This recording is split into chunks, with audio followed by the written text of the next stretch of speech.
ብዙ ጊዜ ጭካኔ ምናምን ያለባቸው ሰዎች እንባ የላቸው ከልብ መድረቅ ጋር ይገናኛል ይላሉ ነብዩ ሰለላሁ ዐለይሂ ወሰለም። ነብዩ መሐመድ ጀማዱል ዐይን የአይን መድረቅ ከልብ መድረቅ ጋር ይገናኛል።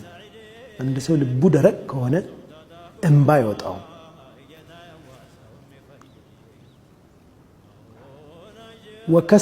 وجماد العين من قسوة القلب وقسوة القلب من كثرة الذنوب يلب مدرك دقمو كونجل مبزات كهاتات مبزات يمي منج نوال يا هاتات مبزات دقمو من حب الدنيا لزيه عالم كالن فكر يمي منج لزيه عالم فكراتشن سيجمر هاتاتن الدافر على هاتاتو سيبزا ልባችን ይደርቃል። ልባችን ሲደርቅ እንባችንም ይደርቃል። እንባ መንፈሳዊነታችን በጨመረ ቁጥር ወደ አምላክ እየቀረብን በሄድን ቁጥር ይፈሳል።